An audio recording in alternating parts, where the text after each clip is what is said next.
Captain Sarah Martinez stepped off the transport truck at Falcon Ridge Military Base, her duffel bag slung over her shoulder and her pilot's wings gleaming in the morning sun. The desert air was crisp, and the sound of helicopters echoed across the tarmac. She had worked 15 years to reach this moment, assignment to one of the most prestigious helicopter squadrons in the military. Sarah was no ordinary pilot.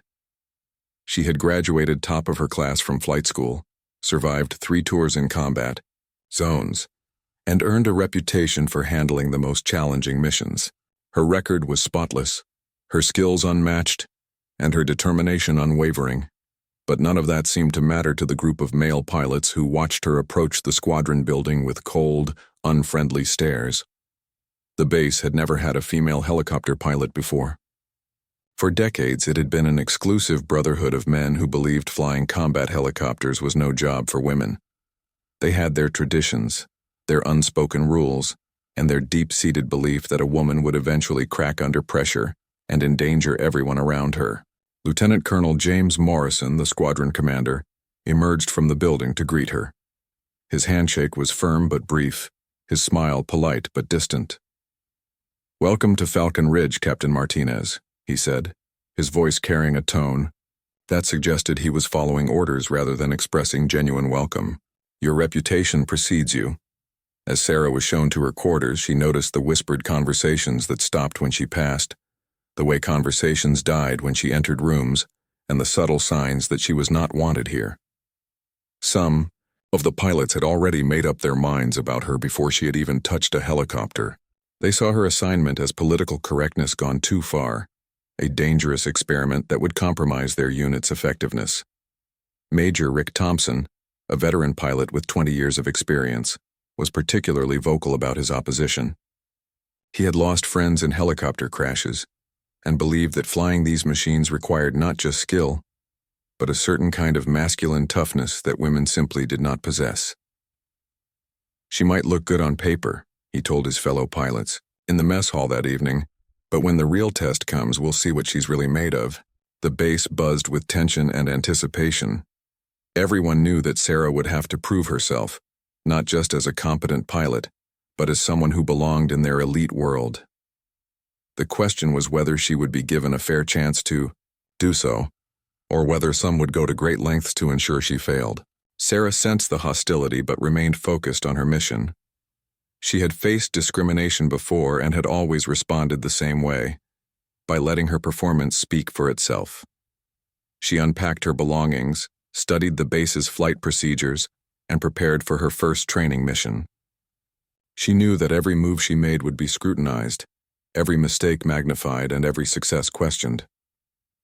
That night, as she lay in her narrow bunk, Sarah reflected on the journey that had brought her here.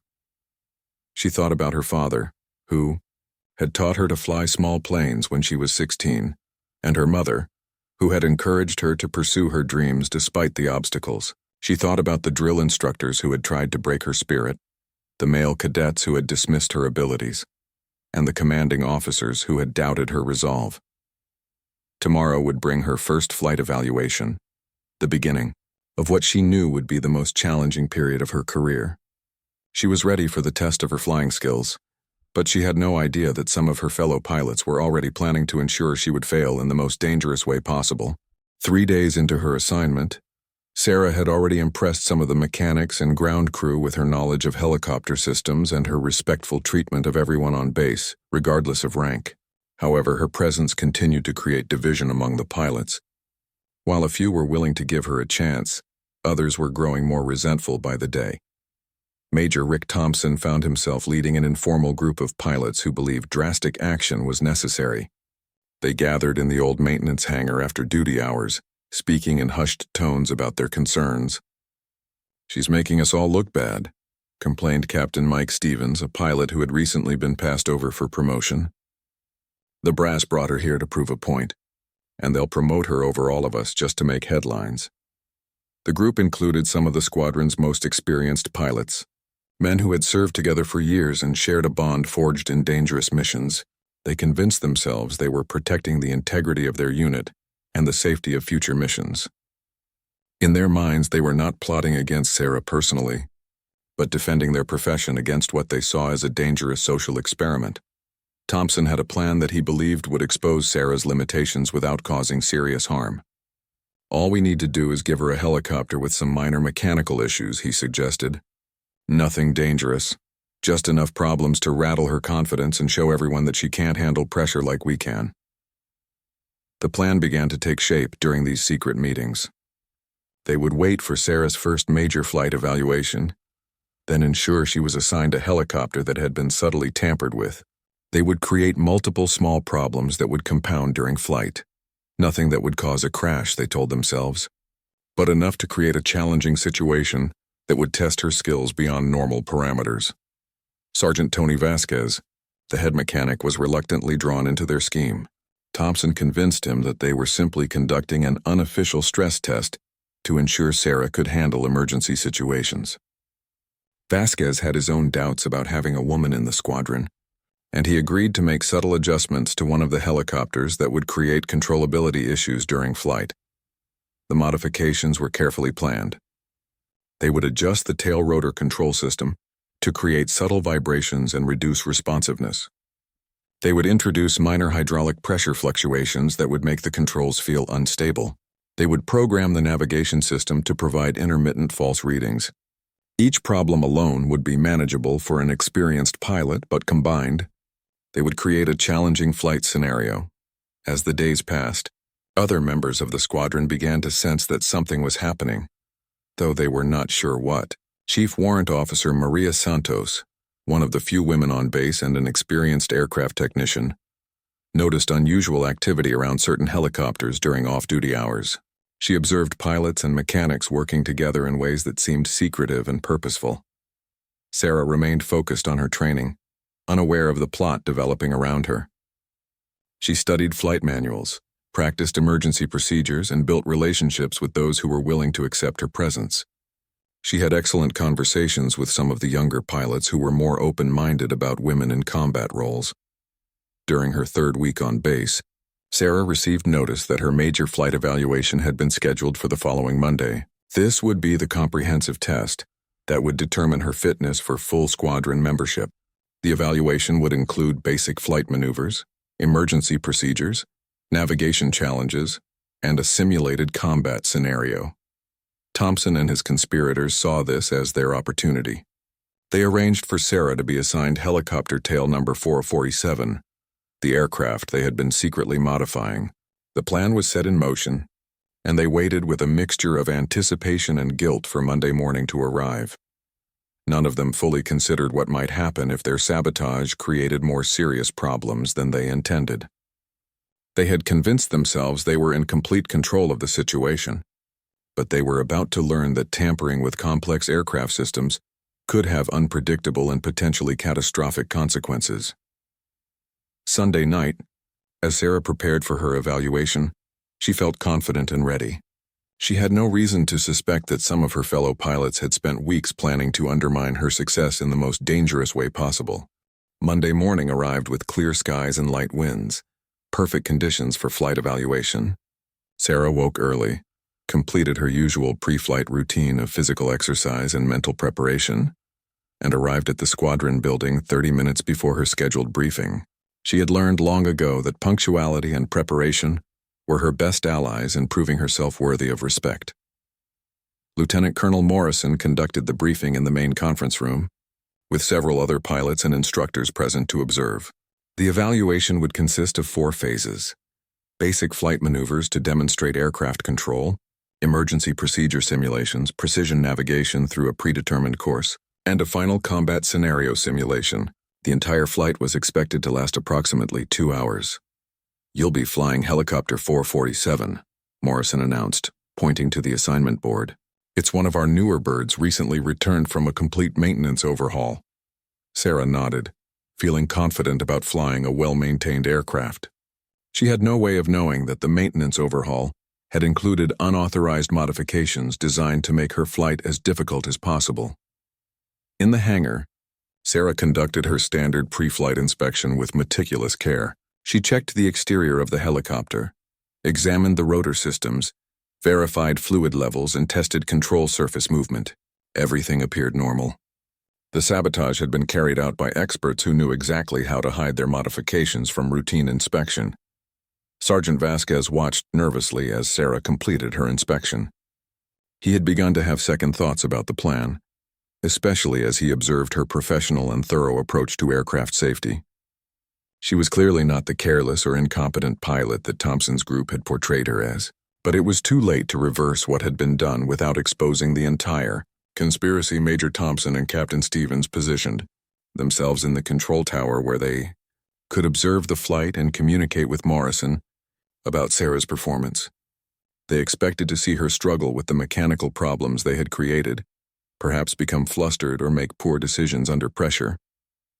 They planned to use any difficulties as evidence that women were not suited for high-stress combat flying.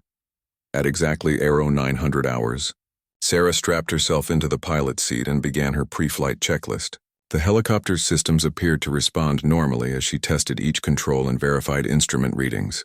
The engine started smoothly, the rotors spun up without unusual vibration, and initial system checks showed everything within normal parameters. Tower, this is Falcon 447 ready for departure, Sarah radioed as she completed her final checks. She received clearance for takeoff and gently lifted the helicopter from the tarmac. For the first few minutes of flight, everything seemed perfect. The aircraft responded normally to her control inputs, and she successfully completed the initial series of basic maneuvers. Then, as she reached higher altitude and began more complex maneuvers, the problems began to manifest. The tail rotor controls started to feel sluggish and unresponsive. Sarah noticed the change immediately but assumed it was just an unfamiliar characteristic of this particular aircraft. She compensated by making slightly larger control inputs and continued with her evaluation. Next, she began to notice subtle vibrations in the control stick that seemed to worsen during certain maneuvers. The helicopter's response to her commands became less predictable, requiring constant minor corrections to maintain precise control. In the control tower, Thompson and Stevens watched with satisfaction, believing their plan was working perfectly. But Sarah's reaction was not what they expected. Instead of becoming flustered or panicked, she approached the developing problems with calm professionalism. She recognized that something was wrong with the aircraft, but her training and experience had prepared her to handle mechanical problems during flight. She began making mental notes about each symptom while continuing to fly the required maneuvers. As the flight progressed into the emergency procedures phase, the situation became more challenging. The hydraulic pressure fluctuations that Vasquez had programmed began to create noticeable control difficulties. The navigation system started providing intermittent false readings, making it difficult to maintain precise course headings. Sarah realized she was facing a serious situation that went beyond normal evaluation parameters. Multiple systems were malfunctioning simultaneously, creating a compound emergency that would test every skill she had developed during her career. She keyed her radio to inform the control tower about the problem she was experiencing. Tower, this is Falcon 447.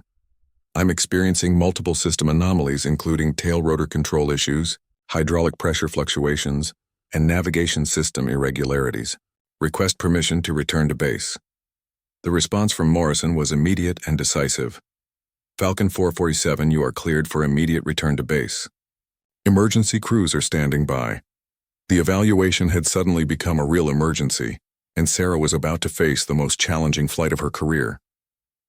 As Sarah turned the helicopter toward the base, the situation rapidly deteriorated beyond anything the saboteurs had planned.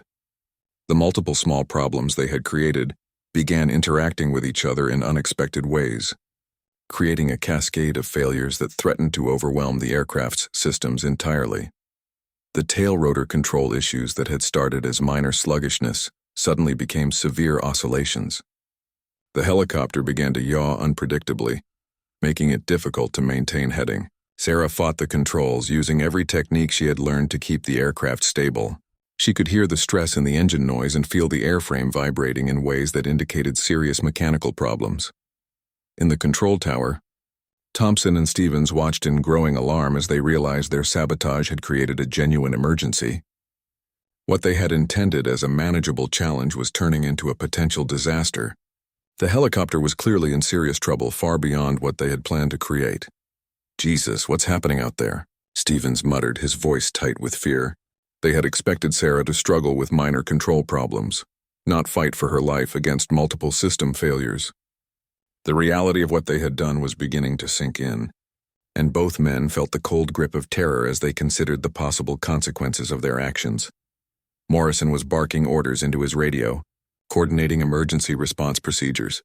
Fire trucks and ambulances were rolling toward the runway, and the base's emergency medical team was standing by. Every person in the control tower could see that Helicopter 447 was in serious distress, though none of them understood why multiple systems were failing simultaneously on a supposedly well-maintained aircraft. Sarah found herself fighting the most challenging flight emergency of her career. The hydraulic pressure fluctuations were making the controls feel like they were disconnected from the aircraft. She had to use both hands on the stick and apply maximum pressure to maintain even basic control. The navigation system was providing readings that made no sense, forcing her to navigate by visual reference alone. But Sarah had one crucial advantage that Thompson and his conspirators had not anticipated. Her experience with emergency situations was extensive and recent. During her combat tours, she had successfully handled helicopter emergencies under enemy fire, mechanical failures over hostile territory, and weather emergencies that had killed less experienced pilots. As the base came into view, Sarah faced her most critical decision. The helicopter was becoming increasingly difficult to control, and she knew that attempting a normal landing approach might be impossible. She needed to find a way to get the aircraft on the ground safely, despite the multiple system failures that were making normal flight increasingly dangerous. She keyed her radio with a steady voice that betrayed none of the stress she was feeling. Tower Falcon 447. I'm experiencing severe control difficulties. The aircraft is flyable but barely controllable. I'm going to attempt an emergency landing on runway 36. Clear all personnel from the area and have emergency crews standing by. Morrison immediately cleared the runway and ordered all non-essential personnel to evacuate the area. The entire base seemed to hold its breath as they watched Sarah begin her approach. From the ground, they could see the helicopter's erratic flight path and hear the unusual engine sounds that indicated serious mechanical problems. Sarah began her emergency approach with methodical precision. She knew she would only get one chance to land safely. The helicopter was responding so poorly to control inputs that a second approach would be impossible if the first attempt failed. She had to use every skill she possessed to compensate for the aircraft's unpredictable behavior. The approach required her to constantly fight the controls while maintaining the precise flight path necessary for a safe landing. The tail rotor problems were causing the aircraft to drift sideways, while the hydraulic issues made it difficult to control descent rate. Sarah found herself making rapid, continuous adjustments to her control inputs, fighting to keep the helicopter aligned with the runway. As she descended through 500 feet, the problems intensified. The helicopter began to shake violently, and Sarah could hear unusual noises from the rotor system that suggested imminent mechanical failure. She knew she was running out of time before the aircraft became completely uncontrollable. In the control tower, everyone watched in tense silence as Sarah brought the damaged helicopter lower. Thompson and Stevens stood frozen with guilt and terror, realizing that their sabotage might result in the death of the pilot they had tried to discredit. The consequences of their actions were far beyond anything they had intended, and they were powerless to help as Sarah fought to survive the emergency they had created. At 200 feet above the runway, Sarah faced a moment that would define her entire career. The helicopter was shaking so violently that she could barely read her instruments, and the control responses had become so erratic that maintaining flight seemed impossible. Lesser pilots would have already lost control and crashed, but Sarah drew upon reserves of skill and determination that few people possessed. She made a critical decision that went against standard emergency procedures, but was exactly what the situation required. Instead of trying to maintain a steady approach angle, she began using the helicopter's instability to her advantage. When the tail rotor problems caused the aircraft to yaw left, she used that movement to help correct for sideways drift. When hydraulic pressure surges made the nose drop, she timed her control inputs to work with the aircraft's natural tendencies rather than against them. The technique required split-second timing and an intuitive understanding of helicopter aerodynamics that came only from years of experience in the most challenging flying conditions. Sarah was essentially flying a controlled crash, using the aircraft's own malfunctions as control inputs while gradually bleeding off altitude and airspeed. Every person watching from the ground could see that this was no ordinary emergency landing. The helicopter's flight path was unlike anything they had ever witnessed, a series of controlled oscillations and corrections that somehow resulted in forward progress toward the runway. Emergency crews stood ready, expecting to respond to a crash but hoping for a miracle.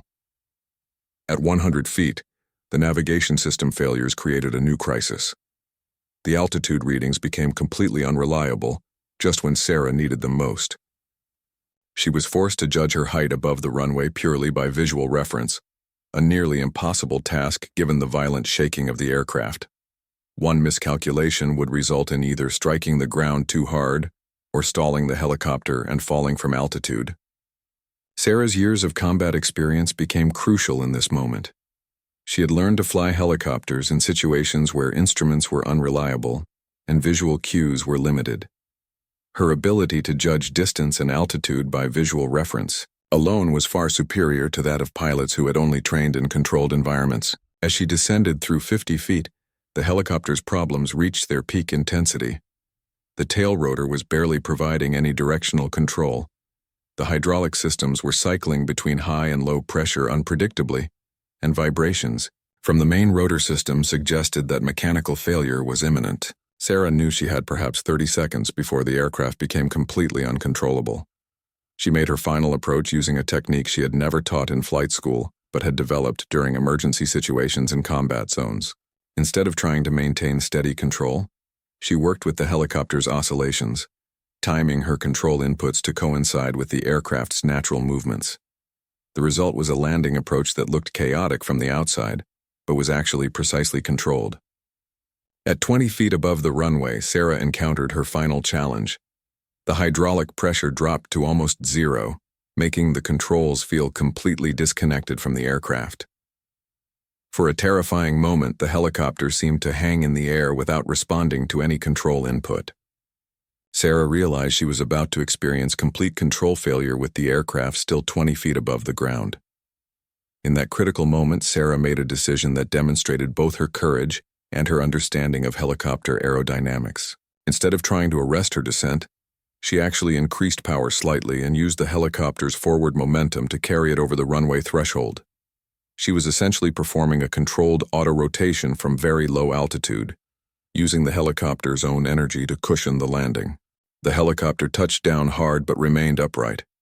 The landing gear absorbed most of the impact, though everyone watching could hear the stress on the aircraft structure. Sarah immediately shut down all systems and prepared for emergency egress, but the aircraft remained stable on the ground. For several seconds, complete silence filled the control tower and the runway area. Then, as it became clear that Sarah had successfully landed the aircraft despite impossible conditions, spontaneous cheering erupted from the emergency crews and observers. Even those who had doubted her abilities were forced to acknowledge that they had just witnessed an extraordinary demonstration of piloting skill. Sarah sat in the cockpit for a moment, her hands still gripping the controls, as the adrenaline from the emergency gradually subsided. She had successfully landed an aircraft that should have been unflyable, using skills and techniques that few pilots possessed.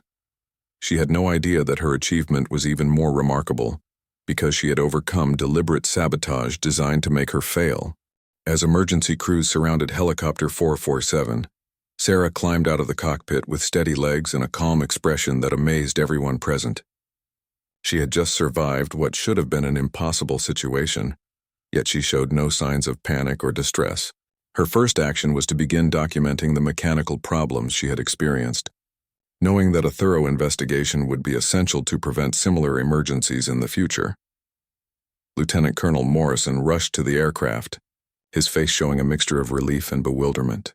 "Captain Martinez, are you injured?" "How in the hell did you manage to land that bird?" he asked, gesturing toward the helicopter that was still ticking and creaking as its components cooled down from the stress of the emergency flight. Sarah provided a calm, professional report of the multiple system failures she had encountered. Her description was so detailed and technically precise that Morrison immediately realized this was not a case of simple mechanical failure.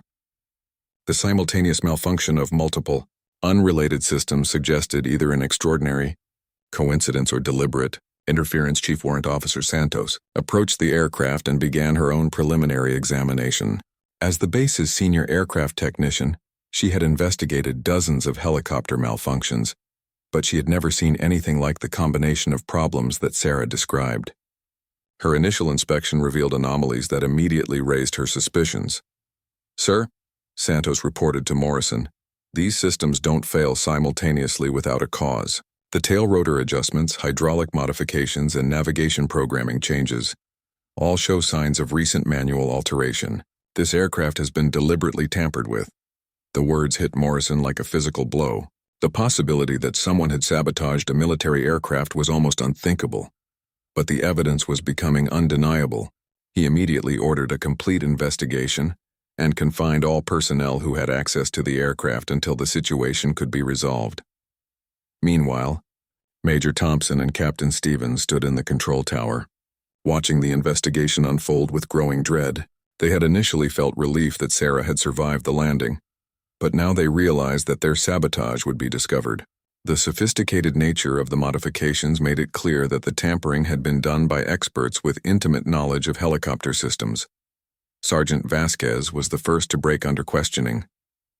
Faced with evidence of his modifications and the potential charges of endangering military personnel, he confessed to his role in the sabotage. His admission opened the floodgates for a complete investigation that quickly implicated Thompson, Stevens, and several other pilots who had knowledge of the conspiracy. The revelation that Sarah's emergency landing had been caused by deliberate sabotage sent shockwaves through the entire base. Many pilots who had been skeptical about her abilities were horrified to learn that their colleagues had resorted to such dangerous measures. The fact that Sarah had successfully landed despite multiple system failures caused by expert sabotage elevated her achievement from impressive to legendary. Morrison called an emergency meeting of all squadron personnel. His anger was visible as he addressed the assembled pilots and ground crew. "What happened today represents the worst betrayal of military values I have ever encountered," he announced. "Captain Martinez was subjected to a deliberate attempt to cause her to fail. Yet she demonstrated flying skills that probably saved her life and prevented the loss of a valuable aircraft." The investigation continued for several days, revealing the full extent of the conspiracy. Thompson and Stevens, along with 2 other pilots and Sergeant Vasquez, were court-martialed for their roles in sabotaging military equipment and endangering personnel. Their careers were destroyed, and they faced potential imprisonment for their actions. Sarah found herself in an unusual position. Many of the pilots who had initially opposed her presence were now approaching her with apologies and expressions of respect. They had witnessed her perform under conditions that would have defeated most pilots, and they could no longer deny her exceptional abilities. The sabotage had backfired completely, proving her competence beyond any possible doubt, but Sarah was also dealing with the emotional impact of learning that her fellow military officers had deliberately tried to cause her to fail in a way that could have resulted in her death. The betrayal was deeply personal, made worse by the fact that she had been working to earn the respect and acceptance of the very people who had plotted against her. Chief Warrant Officer Santos became one of Sarah's strongest supporters, having seen firsthand the evidence of what she had overcome. "In 20 years of maintaining aircraft," Santos told Morrison, "I have never seen anyone successfully handle the combination of problems that were programmed into that helicopter. What Captain Martinez accomplished was beyond exceptional. It was impossible." As news of Sarah's achievement spread beyond the base, she found herself receiving attention from military leadership at the highest levels. Her landing was being analyzed by flight instructors and safety experts who wanted to understand how she had maintained control under such adverse conditions. 6 months after the sabotage incident, Falcon Ridge Military Base had become a completely different environment. Sarah Martinez had not only been fully accepted into the squadron, but she had become one of its most respected pilots. Her emergency landing had been documented as a case study in exceptional airmanship that was now taught at military flight schools across the country. The court-martial proceedings had concluded with serious consequences for all involved in the sabotage conspiracy. Major Thompson received a dishonorable discharge and faced federal charges for endangering military personnel. Captain Stevens and the other conspirators received similar punishments. Their military careers ended in disgrace. Sergeant Vasquez, who had cooperated fully with the investigation, received a lesser sentence but was also discharged from service. Sarah used the incident as a teaching opportunity, rather than seeking revenge against those who had wronged her. She worked with flight instructors to develop new emergency procedures, based on her experience handling multiple simultaneous system failures.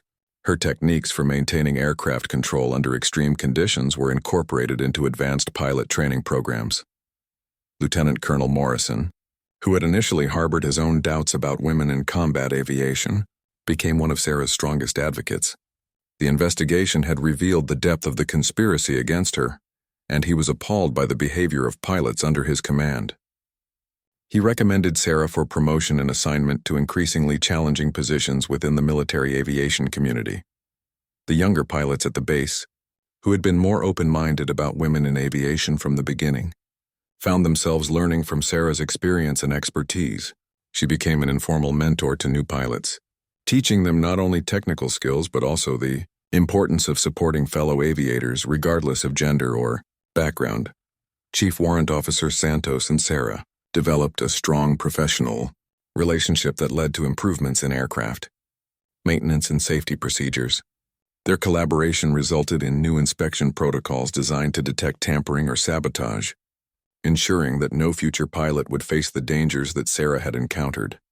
Sarah's achievement gained national attention when details of the incident were declassified and made public. Aviation magazines featured articles about her emergency landing, and she was invited to speak at conferences about overcoming adversity and maintaining composure under extreme pressure. Her story became an inspiration to women pursuing careers in traditionally male-dominated fields. The incident also led to policy changes throughout the military aviation community. New procedures were implemented to prevent sabotage of aircraft, and training programs were developed to address gender discrimination and harassment. Sarah's experience had highlighted problems that existed throughout the military, leading to widespread reforms. 3 years after the sabotage incident, Sarah was promoted to major and assigned to command her own helicopter squadron. Her reputation as both an exceptional pilot and an effective leader had spread throughout the military aviation community. The base that had once tried to reject her now took pride in having been the place where she proved her extraordinary abilities. Sarah never forgot the lesson that adversity could be transformed into opportunity with the right attitude and preparation. She used her experience to help other women entering military aviation, serving as a mentor and advocate for equality in the armed forces. Her emergency landing became legendary, not just for the technical skill it demonstrated, but for what it represented about overcoming prejudice and discrimination. The helicopter that Sarah had landed so dramatically was eventually repaired and returned to service, but it carried a small plaque commemorating her achievement. New pilots at the base were told the story of Helicopter 447 and Captain Martinez, learning not only about exceptional flying skills but also about the importance of supporting their fellow aviators. Looking back on that terrifying Monday morning, Sarah realized that the sabotage had actually done her a favor, though not in the way her enemies had intended. By forcing her to demonstrate her abilities under the most challenging possible conditions, it had established her credibility beyond any possible doubt. No one could ever again question whether she belonged among the elite pilots of military aviation. Sarah Martinez had arrived at Falcon Ridge as a skilled pilot seeking acceptance. She had proven herself under the most extreme circumstances imaginable, becoming not just accepted but legendary. Her story became a testament to the power of skill, determination, and grace under pressure, inspiring a generation of pilots who followed in her footsteps.